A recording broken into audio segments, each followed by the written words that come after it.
लेकिन सड़क किसने बनाई है, एक्सप्रेस किसने बनाया है, मेट्रो किसने बनाई है? जैसे लगता है आपने सैफई की जमीन बेच करके ये सब बनवा दिया है। तुमने घर के अपने पिताजी से पैसा लाते हो बनाने के लिए? तुमने राशन बांटा है तो पिताजी ने क्या बात है?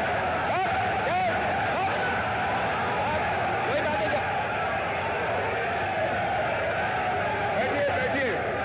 बैठिए, आप भी बैठिए, राजेश जी आप भी बैठिए, सब लोग बैठे, आप भी बैठिए, सब लोग, नेम जी बैठिए, राजीव बैठो।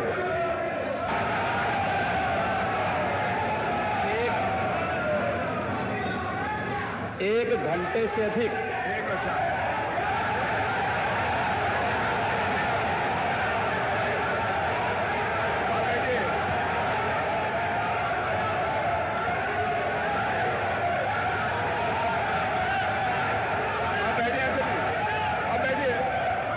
माननीय अध्यक्ष जी, नेता सदन खड़े हैं माननीय, आप अनुमति दे चुके हैं, उसके बाद ये शोर शराबा ठीक नहीं है, ये उचित बात नहीं। अध्यक्ष जी, एक घंटे से अधिक पूरा सदन माननीय नेता प्रतिपक्ष को सुनता रहा। बड़ी शालीनता के साथ उन्होंने अपनी बात कही। विपक्ष के नेता का जो दायित्व था, उन्होंने अपने कर्तव्यों का निर्वहन किया। हम लोगों ने सुना। इस सदन में और सरकार के उप मुख्यमंत्री अपनी बात को रख रहे हैं, बीच में रनिंग कमेंट्री का मतलब क्या है? और दूसरा, एक सम्मानित नेता के खिलाफ असभ्य शब्दों का प्रयोग हो, तो शब्द का प्रयोग हो, तो ठीक नहीं है। और मैं बड़ी विनम्रता से कहूंगा नेता प्रतिपक्ष को कि आपको इतना उत्तेजित नहीं होना चाहिए। देखिए, सफाई की बात नहीं कर रहा हूं मैं, सवाल सफाई का नहीं है। देखिए, हम लोग भी जो विकास कार्य करा रहे हैं, या आपकी सरकार के समय जो विकास कार्य हुए होंगे, ये हमारी ड्यूटी थी। सरकार सरकार होती है और हर सरकार को अपनी उपलब्धि को कहने का अधिकार है।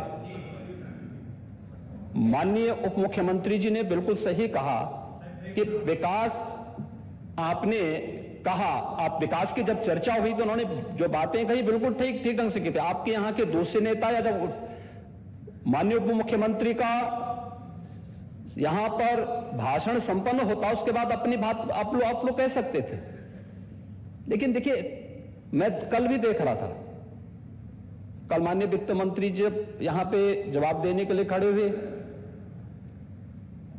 उन पर जिस तरीके की भाषा का प्रयोग उस समय किया गया, आज फिर हम देख रहे हैं। देखिए, लोकतंत्र में हर सदस्य को सदन में अपनी बात रखने का पूरा अधिकार है, और अगर आप कहेंगे तो कैसे इस बात की अपेक्षा रखते हैं कि इस पार से उसका जवाब नहीं मिलेगा?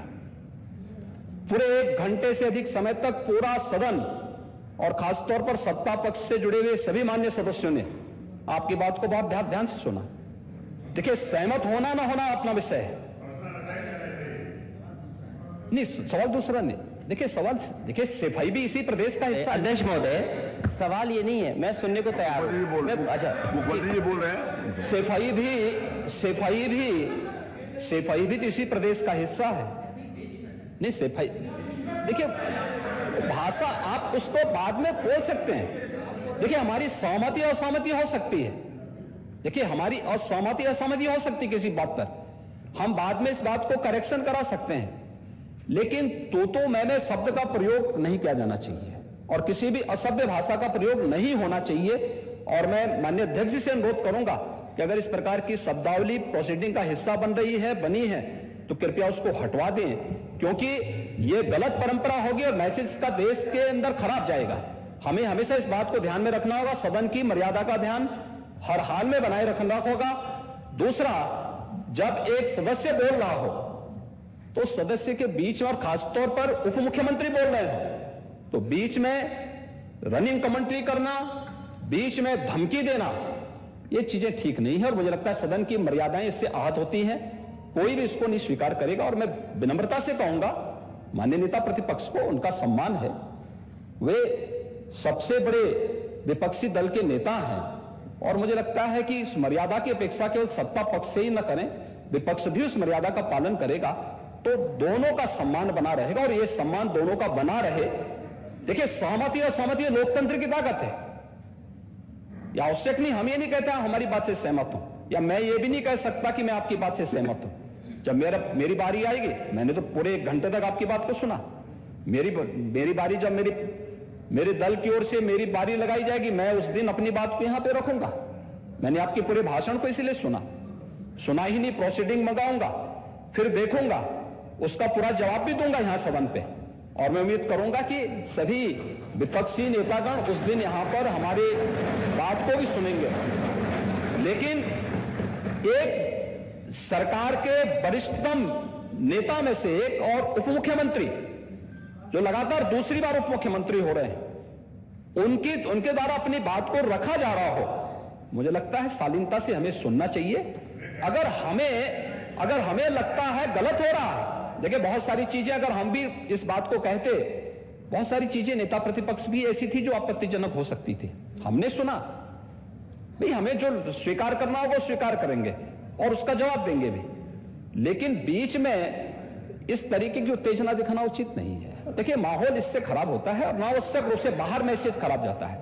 हमारे बारे में टिप्पणियां होती हैं, सदन के बारे में टिप्पणी होती है, हर एक सदस्य की मर्यादा भंग होती है और सदस्य की इसका सम्मान बाहर तार तार होता है, पब्लिक में इसका मैसेज खराब होता है और इस प्रकार की शब्दावली का प्रयोग न हो। और अगर ये तो शब्द का प्रयोग हुआ है तो मैं आपसे अनुरोध करूंगा कि कृपया इसको सदन की प्रोसीडिंग का हिस्सा कतई न बनाने दिया जाए, क्योंकि ये आने वाले समय में नजीर बनेगा। फिर यही होगा जो इससे पहले इस सदन में होता रहा है, उस चीज को हर हाल में रोकना होगा। और मैं आपसे विनम्र अनुरोध करूंगा कि ये रनिंग कमेंट्री, बीच में धमकी देना, ये चीजें बंद होनी चाहिए। अच्छा होगा कि कार्रवाई को लिखवा लूंगा। धन्यवाद। मैं कार्रवाई को अध्यक्ष महोदय, जो बात अगर नेता सदन ने कहा कि कोई अनपार्लियामेंट्री लैंग्वेज या वर्ड्स आए तो उनको निकाल दिया जाए, मैं भी सहमत हूं। लेकिन मेरा अध्यक्ष महोदय वही निवेदन ये भी है कि किसी को पर्सनल नहीं कहा जाना चाहिए। सैफई, आपको बहुत ज्यादा सैफई की जमीन बेच करके हम और आप लोग को जनता हमें मौका देती है अपना बजट खर्च करने के लिए, आपको और हमें मौका मिलता है। मुख्यमंत्री जी ने कहा ना कि कोई भी वो सरकारी पैसे से होता है। मेरा यही निवेदन है नेता संसद से, बहुत अच्छी तरीके से इस तरह की बात नहीं आए कि जमीन बेच करके कर दिया जाए। माननीय केवल मैंने ये कहा था कि जो आपके जिले के लिए जो 4 लेन बनी थी वो किसने बनाई थी? माननीय उप मुख्यमंत्री जी। क्या बात है? माननीय सब लोग ध्यान से सुने, सब लोग। बीच में माननीय अध्यक्ष महोदय, बीच में जो भी अनुपस्थित हो, मैंने कहा जो कुछ भी हो। माननीय अध्यक्ष महोदय, मैं बीच में जब मैंने अपना भाषण कर रहा था उसमें नेता प्रतिपक्ष खड़े होकर के क्या कहे, शोर शराबे में बात सुन नहीं पाया। लेकिन जो मेरे कहने का एकमात्र तात्पर्य है कि उत्तर प्रदेश की जनता की सेवा के लिए जनता ने आपको नकार दिया है और भारतीय जनता पार्टी को लगातार स्वीकार किया। आपको ये 5 साल सत्ता में नहीं रहे, आगे 5 साल के लिए फिर विदा हो चुके हैं। 2027 में चुनाव आएगा, मैं तो यह मानता हूं कि फिर कमल खिलेगा, फिर आपका अभी कोई भविष्य इस समय नहीं है। लेकिन सड़क किसने बनाई है, एक्सप्रेस किसने बनाया है, मेट्रो किसने बनाई है, जैसे लगता है आपने सैफई की जमीन बेच करके ये सब बनवा दिया है। तुम अपने घर के अपने पिताजी से पैसा लाते हो बनाने के लिए? तुमने